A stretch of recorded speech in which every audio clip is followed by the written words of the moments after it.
Welcome to another episode of Brett's Old Time Radio Show, and welcome to my home in beautiful Lyme Bay. It is beautiful. Please feel free to Google Lyme Bay in Devon. It is absolutely spot on. Well, I say Devon, we're kind of, in Lyme Bay, we're kind of half Devon and a bit Dorset. So it is, trust me, absolutely beautiful. Go check it out. You won't regret it. A huge thank you for joining me once again for our regular late night visit to those dusty studio archives of old time radio shows right here at my home on the south coast of the United Kingdom. I'm Brett, I'm your host for our nighttime podcast. Welcome to another episode. Not great weather in the Bay today, I will say. It's been very, very grey and it's been a bit rainy. But we make the best of it, and it's the perfect weather for you to come and join me. Sit back. I've still got some mince pies left over from Christmas. Come and join me for a sneaky little mince pie and cream. You won't regret it. Don't forget, I've got a Facebook page, an Instagram page, and a YouTube channel. They're all called Brett's Old Time Radio Show, and they are worth checking out, especially the YouTube channel, because there is so much content on there now. It's crazy. Feel free to send me some feedback on any of our shows, brett@tourdate.co.uk. Also, I've got a supporter page, patreon.com/Brett's Old Time Radio Show. Okay, let's crack on. Time this evening for an episode of Rocky Jordan. This was first broadcast on the 5th of December 1948, and it's called Strangers 3. Time now for Rocky Jordan.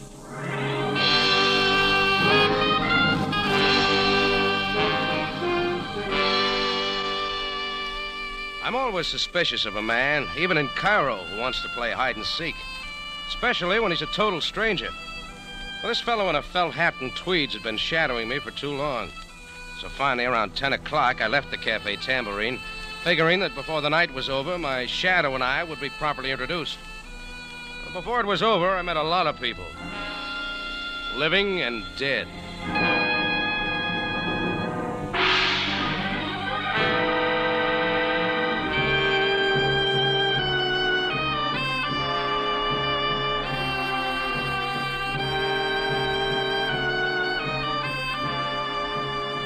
Again, we bring you a story of adventure with Rocky Jordan, proprietor of the Cafe Tambourine, which stands in a narrow street off Cairo's native quarter within sight of the Mosque Sultan Hassan. The Cafe Tambourine, crowded with forgotten men from the world's waterfronts, alive with the babble of many languages. Now, Rocky Jordan, and tonight's story, Strangers 3.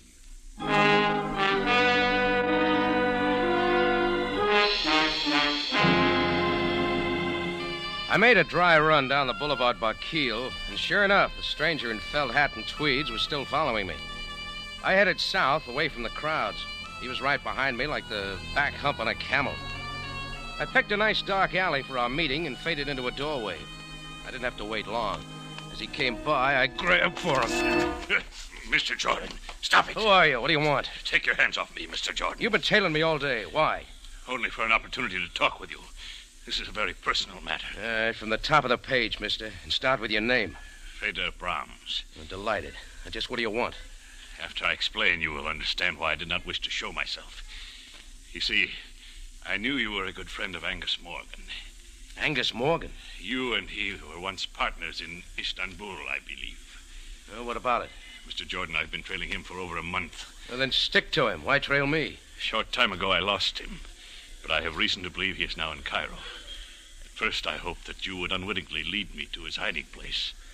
Perhaps even your Cafe Tambourine. You want to stay with that story or try another one? Mr. Jordan, would $500 be a decent sum for Angus Morgan's address? You can have it for free. Angus Morgan's been dead for 3 months. Now, you take it from there. $1,000, then? Look, I'll play it once more. Angus Morgan is dead. Not dead, my friend, but very much alive. All right, let's say I buy your story for the moment. Why is Angus's address worth all that dough? You are very cute, Mr. Jordan. Well? You have the dough with you? Certainly not. This is hardly the place for a financial transaction. Shall we say your cafe in 2 hours? Let's say that. I'll have the money there.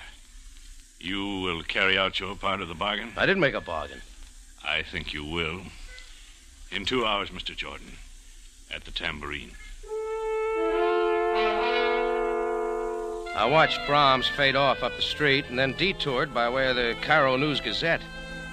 It was true, Angus Morgan and I had once been partners in Istanbul. Only Feder made one mistake. Angus and I were not friends, not even pool-ones. Angus had double-crossed me and run out, owing me $15,000. If Angus was alive, only one thing interested me, my 15 grand. It took some fast talk and 20 piastres to get me into the newspaper morgue that time of night. But from then on, the night clerk was cooperative. And what was that name again? Morgan. Angus Morgan. Oh, yeah. Moody, I wouldn't mind this night job if it wasn't for my wife. You married? No. There was a story in the paper about his death about 3 months ago. Don't ever get married, not if you work nights. What'd you say that name was? Morris? No, Morgan. Now, take my wife. I always wants to know what happened. What? Oh, wait. That's the one I want right there. No, that's Morgan, Angus Morgan. Give it to me. Okay. What can I say to her? She wouldn't believe me anyhow. Angus Morgan, killed in mysterious explosion, salvaging operation off coast of Ras El Had. Yeah, then she says, why can't an alert, energetic man like me get a day job? Sure looks dead, all right. Yeah, she's just that way. Huh? My wife. Oh, yeah. Well, thanks for everything.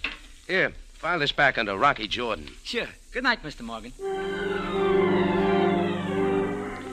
I decided to make one more call before keeping my date with Feder Brahms at the Tambourine. The authorities seemed sure Angus Morgan was dead. But if he was alive and in Cairo, he was here for one reason. A reason named Sabina. She wasn't too much to look at now, but at one time she was the toast of Istanbul. These days, she ran a Turkish bath near the Sharia El Mudafar. It was late, but her office door was open and the sign said, "Come in." So I did. I can't believe it. When can I see him? He's waiting at the Sharon Sanitarium. Philip, wait. Hello, Sabina. Did I interrupt something? Rocky Jordan. Yeah, we meet again, Sabina, like old times. Don't tell me you want to lose weight. No. There's enough hot air over at the Cafe Tambourine to keep me in shape. I'd like a word in private with you, Sabina, as soon as you're through here. Why, I am in no hurry, Sabina, so suppose you go ahead and see what Mr. Jordan wants. I will wait for you. Why, that's very kind of you, Mr. Tornay. Yeah, thanks. We'll only be a minute. Yes, Rocky? Who's the overgrown Frenchman? Oh, Mr. Tornay was arranging for me to give someone a massage at the sanitarium. Please, Rocky, what do you want? Sabina, what do you hear from Angus Morgan? Angus? What are you talking about? You know I've got a hunch he's alive. What kind of a cruel joke is this? I got reasons for believing it. Rocky, I know how you hated Angus for double-crossing you. What good can this do you? Can't you let the past sleep? Still do anything for Angus, wouldn't you? Get out of here, Rocky. Sure, Sabina. Get out! I got out. If Sabina was putting on an act, she wasn't doing a good job of it. But I knew my visit with her was a sure way of making Angus show his hand, if he was around. I went back to my Cafe Tambourine. It wasn't yet time for Feder Brahms to show up, so I sat down in my office to try and decide how I could handle him. Hello. Hello. Is this Mr. Jordan? Yeah? Good. I want to speak to you, Mr. Jordan. It is very important. Who is this? Oh, yeah. We have never met. My name is Svensson. Swenson? Jan Svensson. Oh, naturally. Mr. Jordan, I saw you talking to a man named Feder Brahms. Nice of you to tell me. I don't know what he offered to pay for information leading to Angus Morgan, but I can guarantee you I will double his price. I didn't know a dead man was worth so much. Mr. Jordan, a man does not yoke when he is 40 fathoms under. Look, drop the salty talk and get to the point, huh? I am staying at the Hotel Mala, room 6. Will you come see me right away? How much money did you say? I'm sure we can strike a bargain. Well, then get ready to bid, Swenson. You got competition. I hung up knowing that Feder Brahms wasn't the only one who'd been following me. Add one Jan Swenson. I figured Feder and his appointment could wait. 2 heads were better than one, and if my 15 grand was around, I wanted to be sure of it. The Hotel Mala wasn't far, and I was there in 5 minutes. Room 6 was on the first floor. There was a light on inside the room, and I knocked on Jan Swenson's door. No answer.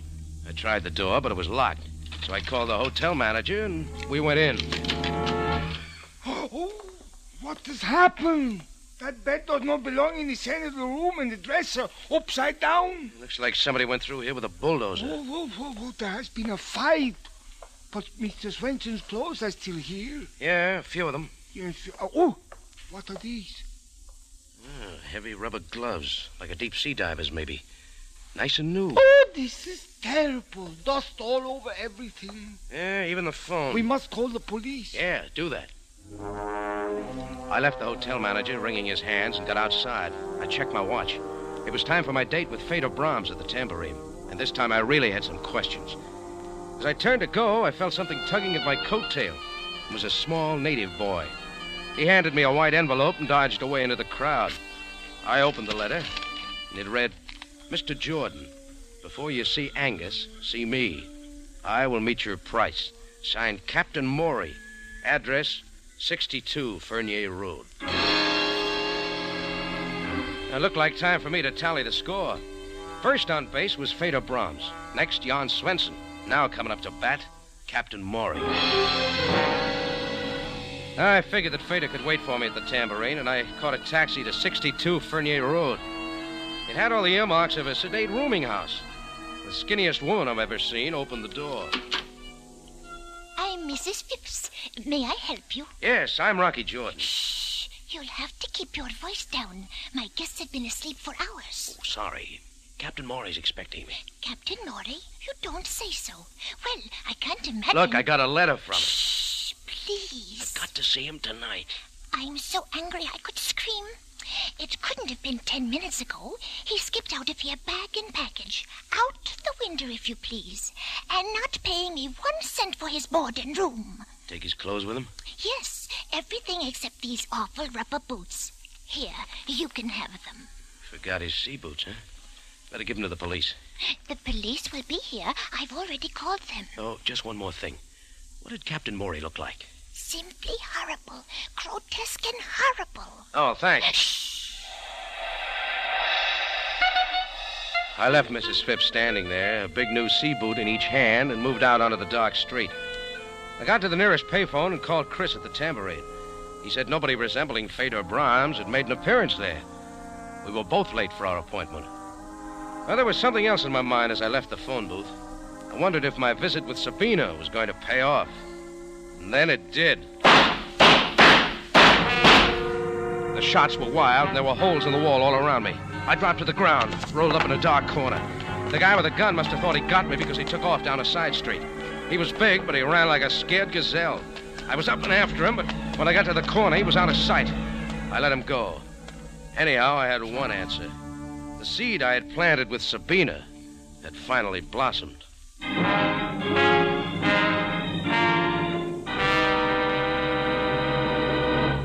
Rocky Jordan returns in just a moment.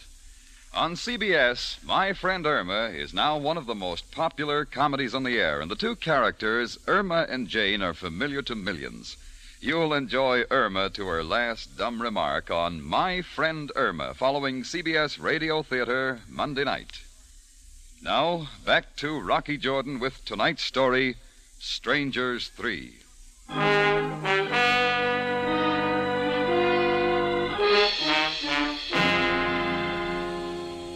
Angus Morgan was supposed to have died 3 months ago. That's what the record said.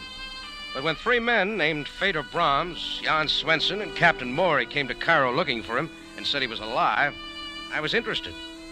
Angus owed me $15,000, and I like money. My visit with Angus's old girlfriend, Sabina, paid off on the nose. When shots started flying, I knew Angus was close by. Back in Sabina's office, the fellow named Tournier had mentioned the Sharon Sanitarium, and Sabina hadn't covered it too well. So the next day being Sunday, I invested in 12 roses and paid the Sharon a visit. On the 3rd floor, I hit pay dirt. I swung a door open, and there, propped up in bed playing chess with Philip Tournier, was Angus Morgan. Rocky. I brought you some flowers, Angus. Shut the door. How did you find me, Rocky? The telephone book. Same old Rocky.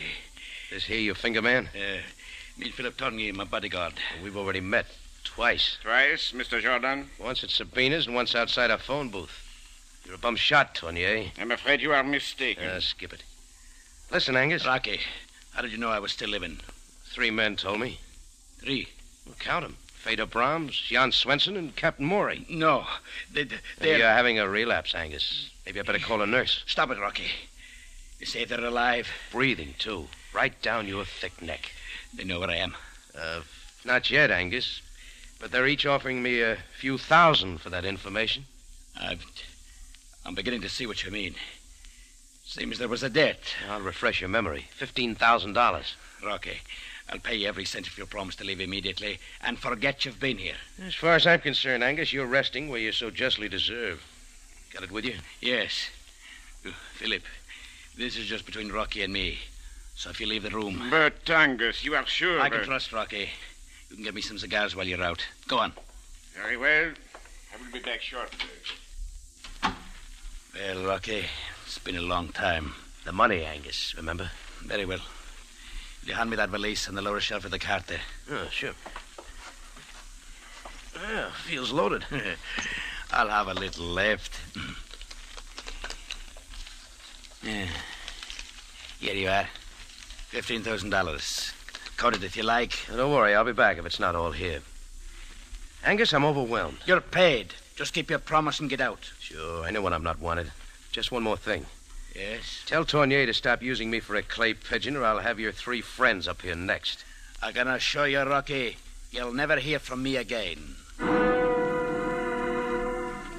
Angus put his valise back where it was, and I got out. I walked slowly down the stairs, trying to decide what I was going to tell Feder Brahms. He still hadn't kept his date with me. Well, I had my dough. I promised Angus to keep my mouth shut, and that's the way it was going to be. I just about reached the main floor when Bedlam broke loose. It was coming from the 3rd floor. I raced back up the steps, 2 at a time. Down the hall, a crowd was gathering in front of Angus Morgan's room. I saw Philip Tournier come out of the elevator when we reached the room together. We pushed through the crowd of Sunday visitors and into the room. And there was Sabina. Sabina, what is it? Pull yourself together, Sabina. What happened? I walked into the room and there he was. There's no doubt about it this time. Angus is dead. Stabbed to death. From there on, things moved fast. Sam Sabaya, captain of the Cairo police, took over. A very thorough man, he rounded up everyone connected with the case. Down at headquarters, I was kept cooling my heels while Sam talked to Sabina and Tournier. He called me in last. Well, Jordan, I'm afraid you have a great deal to explain. Well, by this time, Sam, I thought you'd have the murder solved. Jordan, this time, let's get to the point. I suppose Sabina told you I had it in for Angus Morgan. That is correct. And Tournier happened to mention that I threatened Angus. Just one more thing. In Angus Morgan's room at the sanitarium was a valise containing $300,000. $300,000? He's missing. I believe 15,000 of it is in your pocket. Tournier did talk, didn't he? May I see it? Sure. Thank you. Hey, what are you doing, Sam? That's my dough. We shall see. Right now, it is Exhibit A. Where is the rest of the money, Jordan? How should I know?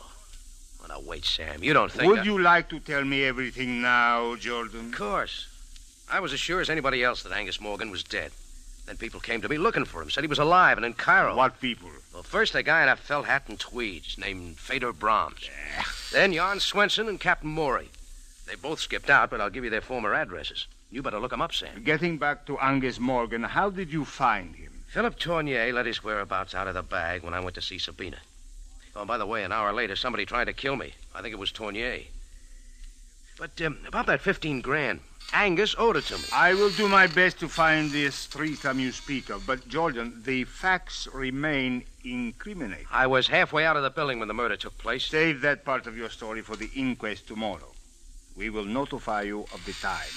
Okay, Sam, we'll play it your way. Good night, Jordan. Good night, Sam. Oh, and by the way, when you give me back my money, I'm going to buy you a present. Oh? What, Jordan? A can of oil. Your chair squeaks. I went out into the street, and when the air hit me, I knew I was sweating. If we were all released, that meant Sam was playing cat and mouse with us. And everything pointed in my direction, much too conveniently. I had to act quickly while I still had a few hours of freedom.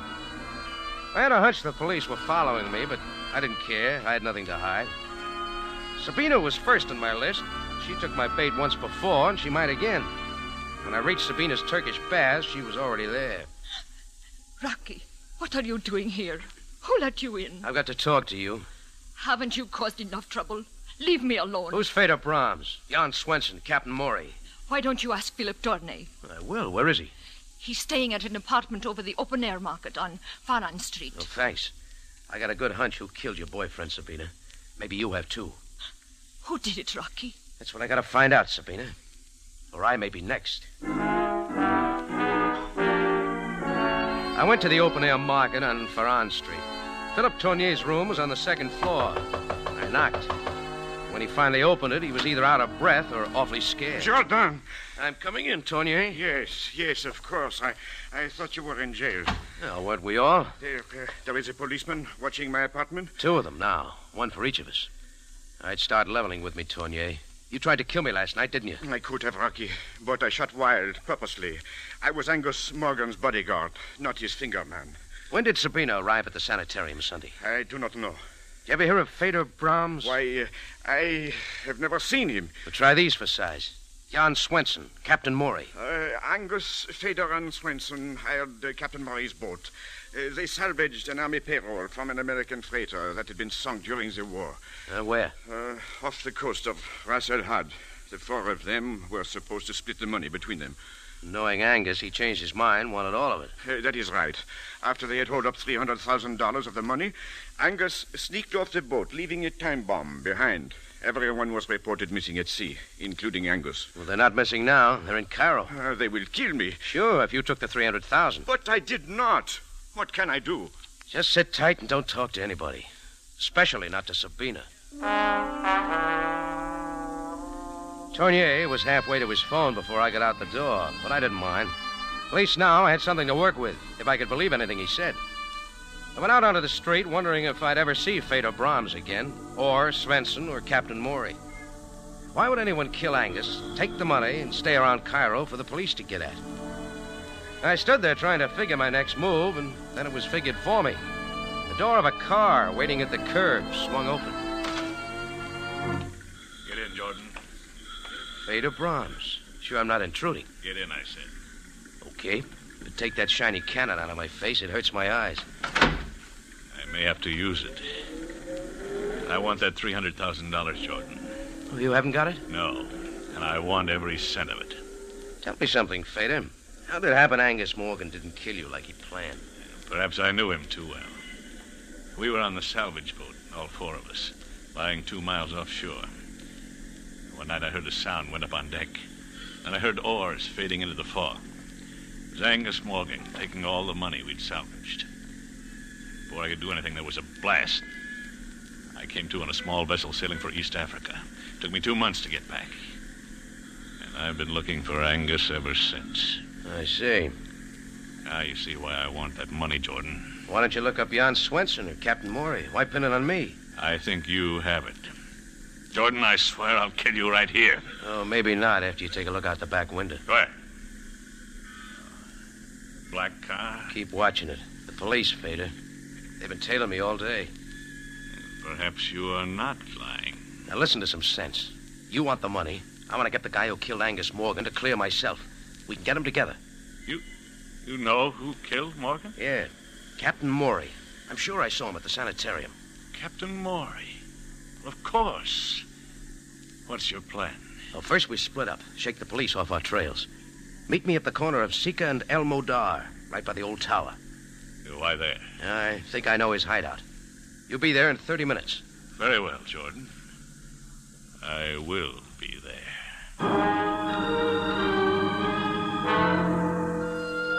I waited till Feder Brahms drove off around the corner. Then I got to a phone, called Sam Sabaya. It wasn't long till Sam's sleepy voice came on. Sabaya speaking. Listen, Sam, I think I got your man. You got... What is this? Captain Maury. If you'll be at Sika and El Modar in half an hour, I'll produce him. Jordan, go home and go to bed. Sam, listen to me. But I am glad you called, though. The inquest will be tomorrow at 11. Will you be there, or should I send an escort? Sam, I told you where to be. Now, don't let me down. Good night, Joel. Listen, Sam. Sam! Okay, I'll go it alone. Sam was in no cooperative mood, but it was too late to change my plan now. My watch said 11 o'clock. That meant I had just 12 hours to dig up somebody to take my place at the inquest.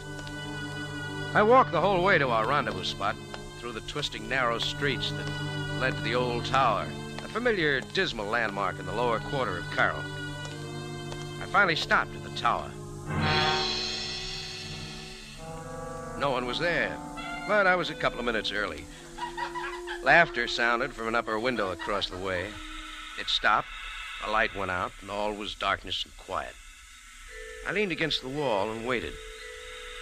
Once I thought I saw a figure in the shadows. I glanced back, and it was gone. Those shadows play tricks sometimes. Then I heard it, a quick rustling motion that resolved into a figure as I turned.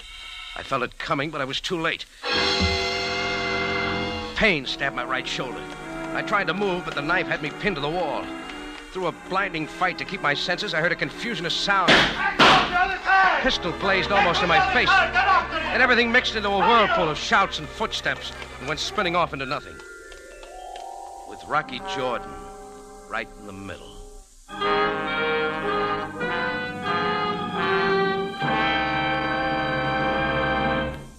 Rocky Jordan will be back in a matter of seconds with the ending of tonight's story. Here's a mic memo from CBS for Monday night listening. The Foxes of Harrow comes to you Monday night on CBS Radio Theater with lovely Maureen O'Hara and John Hodiak. Don't miss The Foxes of Harrow, CBS Radio Theater, Monday night at 7 in California and 6 elsewhere in the West. Now back to Rocky Jordan for the ending of tonight's story.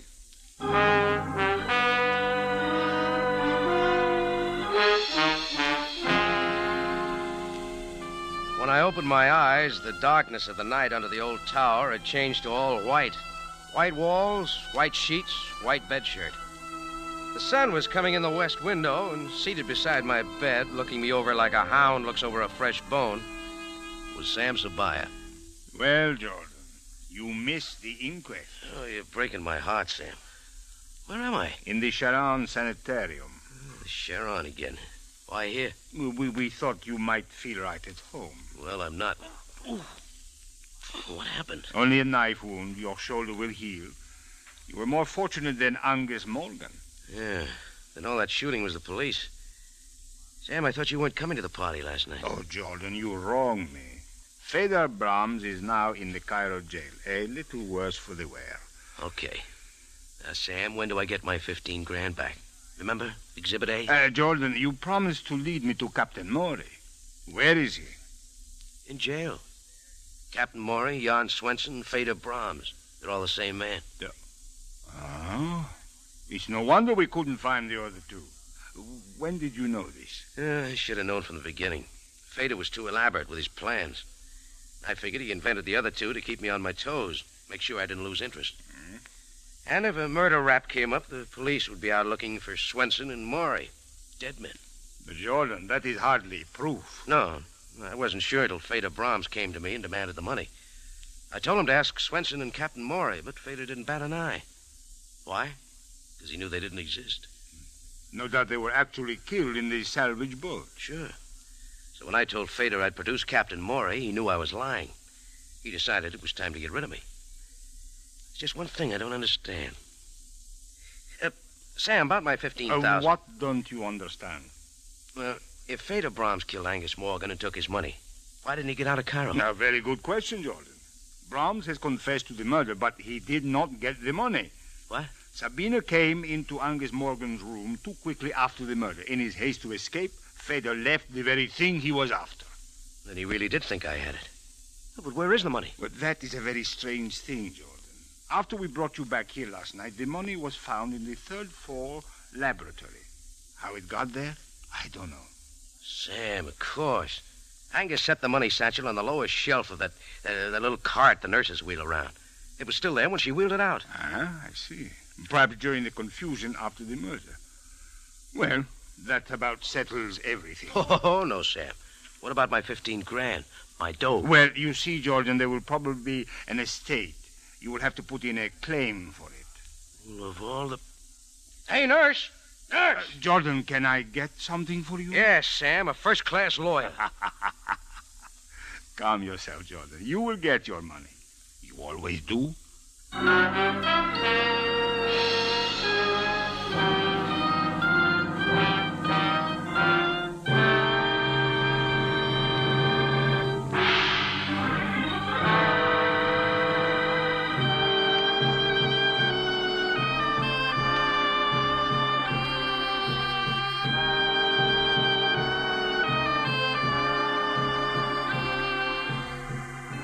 Rocky Jordan is presented from Columbia Square in Hollywood and stars Jack Moyles in the title role.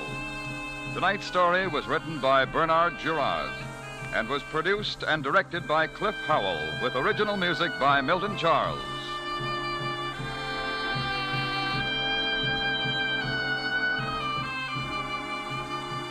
This is CBS, the Columbia Broadcasting System. Welcome back. Hope you enjoyed our latest episode of Rocky Jordan. And don't forget, we'll be back tomorrow for an episode of Tales of the Texas Ranger. It's going to be going live at 5 p.m. GMT and well worth a listen. You can email me on brett@tourdate.co.uk. I'd love to know your thoughts on the show. As I mentioned earlier, I've got a supporter page, patreon.com/Brett's Old Time Radio Show. And please do check out the YouTube channel. There is so much content on there. It's crazy. Thanks for listening. I'll be with you 7 days a week, each and every week. And I'll see you next time on Brett's Old Time Radio Show. Love you. Bye.